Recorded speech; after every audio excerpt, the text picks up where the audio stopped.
Eto nga pala yung naging ganap namin nung Sabado kung saan nanood kami ng basketball, kumain sa sisigan, nagkape, at kumain ng pansit canton alas 4 ng madaling araw.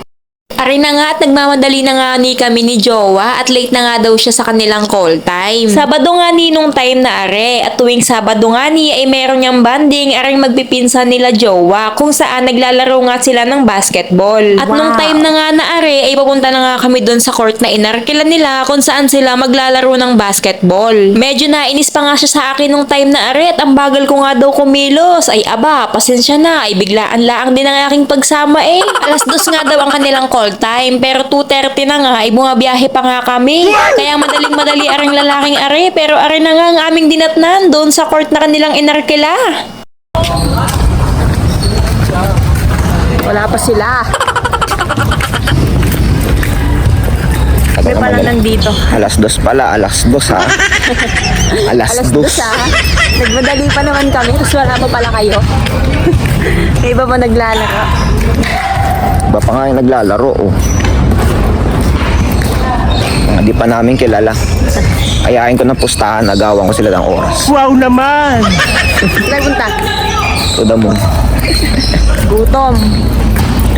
Ayan, alas 2 pala ha. Huwag ka masyado magpapaniwala, be. Pilipino tayo, Filipino time. Pag sinabing alas 2, alas 3 talaga yan. Maniwala ka sa akin. Charot. At ayun na nga, pagdating nga namin din at nakita niya nga wala pa ang kanyang mga pinsan, ay nagaya nga munang magmerienda ang aking kajawaan. Sino ba namang hindi magugutom, may kamamadali, hindi na nga kumain ng tanghalian. Kaya ayan, kahit gutom, may sugod, baka paglaro laang, ay for the go, basketball is life. Hindi rin naman matagal ang aming paghihintay dyan at saglit lang ay dumating na nga din na rin mga player. Kaya nga simula alas 3 ng hapon hanggang alas 5 ng hapon ay wala silang ibang ginawa kundi ang maglaro, mag-asaran at maghiyawan. Ari nga palang bidyong ari guys ay pinost ko kahapon din sa aking page. Kaya nga kung hindi nyo pa napapanood at gusto nyong mamangha at tumawa ay panoodin nyo na. Nahiya ka pa. Charot. After nga ng kanilang laro ay umuwi nga muna kami sa bahay ng pinsan ni Jowa kung saan sila nagkwentuhan habang nagpapahinga. At after naman nun ay dumiretso naman kami din sa Kokoy Parisan para naman kumain ng hapunan.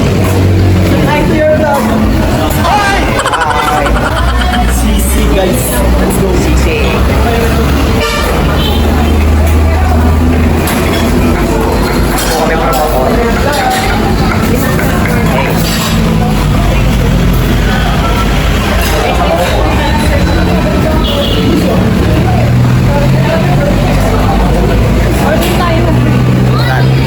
What?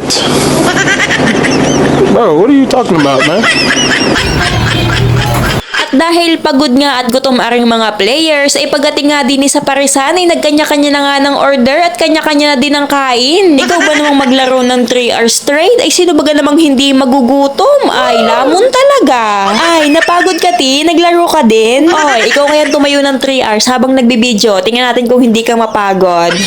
At habang naghihintay nga kami din ng aming order ay nagbibideo-video nga aring si Jowa. Ko, buti ikay nag-video. Ay aba, 1 linggo na akong walang upload. Ay pagpasensyahan nyo na, busy lang ang inyong lingkod. At after nga namin kumain at gawin yung mga dapat gawin, ay nagkayaan naman ari magpipinsan din sa coffee shop at magkakape nga daw. Wow. Huy, ay alangan, magkakape. Ano ba bang ibang ginagawa sa coffee shop? Alangan, diyan ka maglaba.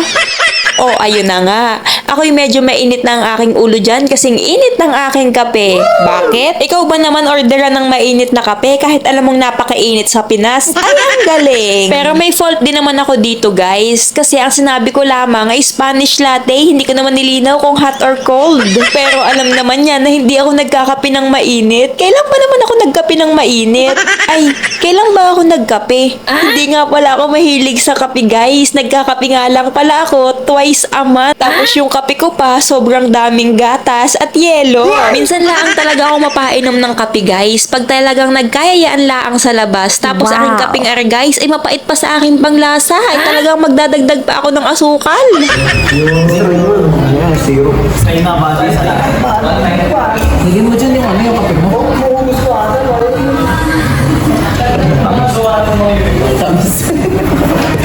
Tayo mo kasing nilagay. Tapos meron pa ako ng gano'n.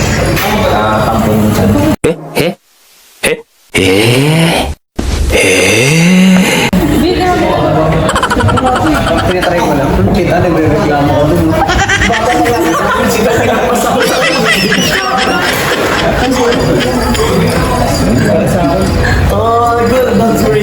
Ayun na nga, after nga naming magkwentuhan habang umiinom ng kape dyan, ay umuwi na nga kami at ari na nga ang sumunod na mga nangyari. Box out pa.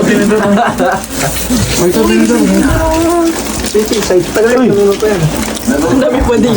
Baka na yan. Nagagawa yung mga aso. Parang ngayon lang pinakain yung aso. Gutom na gutom ang mga aso. Pagod ang mga aso ah. Mamaya, masasya pala. Iba yung kain nyo ngayon ah. Ano na si John Ray? Sakto yung dating ko. Mamaya, may inuman pa. Father's Day pala. Simulan na natin ngayon. At bakit ganyan nga bang kumain ng mga players? Nung time na kasi na yan guys, ay mag-aalas 4 na po ng umaga at opo mga gising pa po kami. Yang mga boys kasi bukod sa rides, basketball, ay isa sa kanilang banding ay ang online games. Kami namang mga Mars ay meron kaming sariling agenda din sa Gedli. Kaya nga nung nakaramdam na nga ng gutom, may nagkayayaan na nga lumabas para laang bumili ng pansit canton doon sa kanto. Hindi ko na nga laang nabidyohan ay madilim. Kaya nga nung naluto ang pansit canton, ay hala, sige, sugod. Walang balikan ng ganton ha.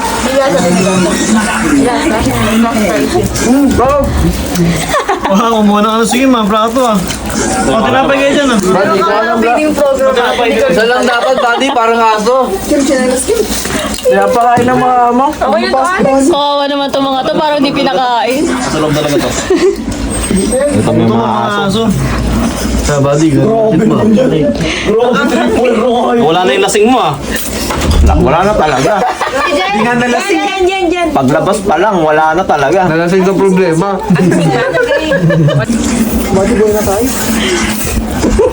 Hindi, next round na, tatagal nyo. Uy, butya na ulit ng pwesto yung isang aso. Ay, nawala na tuloy. Bawa yung mga aso. Kumain ka na ito para matunawan. Tumatagal? Buto na talaga ako. Thank you for sunshine. Nasa na mga nanay nito? Nagalit yung aso, buddy, hindi pinapakain.